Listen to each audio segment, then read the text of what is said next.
दुनिया corona virus से जंग लड़ रही है। इस वायरस को मात देने में फिजिकल डिस्टेंसिंग के अलावा बार बार हाथ धोना सबसे कारगर हथियार बताया गया है। लोग अपने बचाव के लिए हैंड सैनिटाइजर अपनी जेब में रख कर घूम रहे हैं।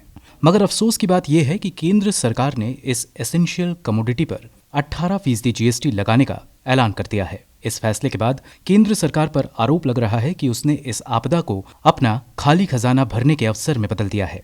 मशहूर वेबसाइट स्टैटिस्टा के मुताबिक साल 2019 में भारत में हैंड सैनिटाइजर का कुल बाजार $352 मिलियन था, जो कि 2020 में $611 मिलियन रहने की संभावना है। इस आंकड़े से अंदाजा लगाया जा सकता है कि इतने बड़े बाजार पर 18% टैक्स लगाने से सरकार की कितनी आमदनी होगी।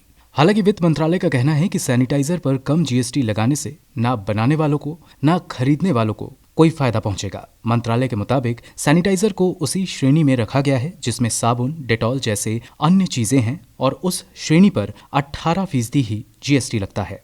यही हाल कमोबेश मास्क का भी है, जिसका देश में बाजार लगभग 10 से 12 हजार करोड़ रुपए तक का है। कमाल की बात यह है कि जिस मास्क को ना पहनने पर कई राज्यों में जुर्माना है, सरकार उस पर भी 5% टैक्स बटोर रही है। इससे भी सरकार की झोली में काफी पैसा जा रहा है। तमाम शोधों में ये भी साफ हो चुका है कि कोरोना वायरस मरीज के फेफड़ों पर हमला करता है और कई मरीजों को कृत्रिम ऑक्सीजन देनी पड़ती है। यहाँ ये जानना जरूरी है कि सरकार इस मेडिकल ग्रेड ऑक्सीजन पर भी 12% टैक्स ले रही है।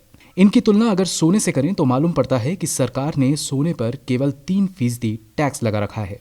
यानी सोने पर लगने वाला टैक्स महामारी से लड़ने के काम में आने वाली चीजों से बेहद कम है। सवाल उठ रहे हैं कि सरकार की प्राथमिकता संक्रमण को हराना है या फिर इसके नाम पर खाली खजाना भरना है।